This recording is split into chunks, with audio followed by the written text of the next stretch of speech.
Cricket ಒಂದು ಧರ್ಮದಂತೆ ಬೆಳೆದು ನಿಂತ ಕ್ರೀಡೆ. ಅದರಲ್ಲಿ 2008ರಲ್ಲಿ ಪರಿಚಯವಾದ IPL ಭಾರತೀಯ ಕ್ರಿಕೆಟ್ ಚಿತ್ರವನ್ನೇ ಬದಲಿಸಿಬಿಟ್ಟಿತ್ತು. ಗೋಬರ್ ಸ್ಟಾರ್ಗಳಿಗೆ ಇದಂತೂ ಒಂದೇ ತಂಡದಲ್ಲಿ ಆಡಲು ಅವಕಾಶ ನೀಡಿದ IPL ಕ್ರಿಕೆಟ್ ಪ್ರೇಮಿಗಳಿಗೆ ಇದಂತೂ ಹಬ್ಬವಾಗಿ ಬಿಟ್ಟಿತ್ತು. ಹೀಗೆ ಸತತವಾಗಿ 18 ವರ್ಷಗಳ ಕಾಲ ಆಡಿ ಈಗ 19ನೇ ಸೀಸನ್ ಕೂಡ ಭರ್ಜರಿಯಾಗಿ ಮುಗಿಸುತ್ತಿದೆ. ಆದರೆ ಆರಂಭದ ಸೀಸನ್ನಲ್ಲಿ ಕಾಣಿಸಿದ ಹಲವು ತಂಡಗಳು ಈಗ ಕಣ್ಣುಮರೆಯಾಗಿದೆ.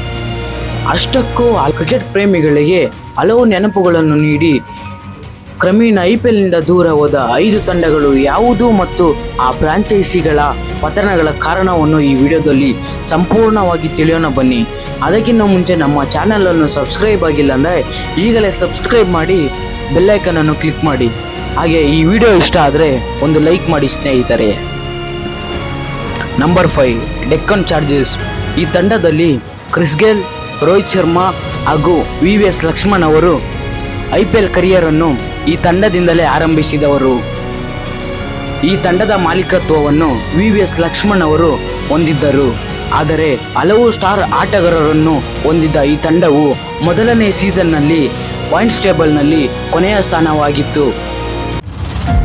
ಆದರೆ 2009ರಲ್ಲಿ ಕ್ರಿಸ್ ಗೇಲ್ ನಾಯಕತ್ವದಿಂದ ಫೈನಲ್ಗೆ ತಲುಪಿ RCBಯನ್ನು ಸೋಲಿಸಿ ಟ್ರೋಫಿಯನ್ನು ಗೆದ್ದರು. ಆದರೆ BCCI ಈ ತಂಡವನ್ನು ಬ್ಯಾನ್ ಮಾಡಲಾಗುತ್ತೆ ಎಂದು ಹೇಳುತ್ತೆ. BCCI ಈ ತಂಡವನ್ನು ಉದ್ದೇಶಪೂರ್ವಕವಾಗಿ ಬ್ಯಾನ್ ಮಾಡಲು ಪ್ರಯತ್ನಿಸಿತು. ಈ ನಿರ್ಧಾರ BCCIಗೆ ಮುಳುವಾಗಿತ್ತು.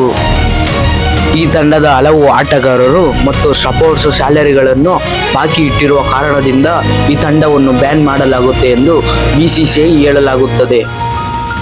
ಆದರೆ BCCI ಈ ನಿರ್ಧಾರವನ್ನು ಈ ಫ್ರಾಂಚೈಸಿಯವರು ವಿರೋಧಿಸುತ್ತಾರೆ. ಫ್ರಾಂಚೈಸಿಯ ನಡುವೆಯೂ ಈ ತಂಡವನ್ನು BCCI ಬ್ಯಾನ್ ಮಾಡುತ್ತೆ. ಇದರ ಬದಲಿಗೆ IPL ಗವರ್ನಿಂಗ್ ಹೊಸ ತಂಡಕ್ಕಾಗಿ ಬೆಟ್ಟಿಂಗ್ ನಡೆಸುತ್ತದೆ. ಈ ಸಮಯದಲ್ಲಿ ಬೆಟ್ಟಿಂಗ್ ನಡೆಸುತ್ತಿದ್ದ ಸನ್ ಟಿವಿ ನೆಟ್ವರ್ಕ್ ಈ ತಂಡವನ್ನು ಖರೀದಿಸಿತು. ಈ ತಂಡಕ್ಕೆ ಸನ್ರೈಸರ್ಸ್ ಹೈದರಾಬಾದ್ ಎಂದು ಮರುನಾಮಕರಣ ಮಾಡಿತು.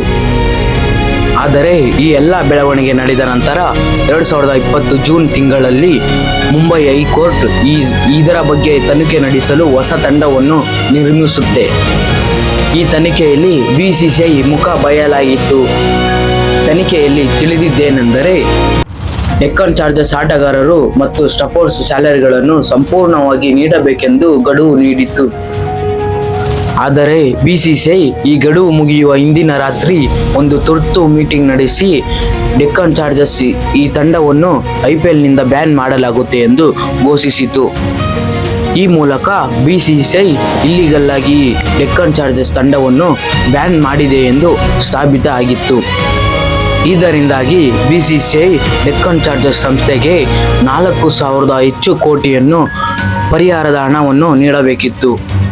ಇದರಿಂದಾಗಿ ಈ ತಂಡ ಅನ್ಯಾಯವಾಗಿ IPLನಿಂದ ಹೊರ ಹೋಗಿತ್ತು.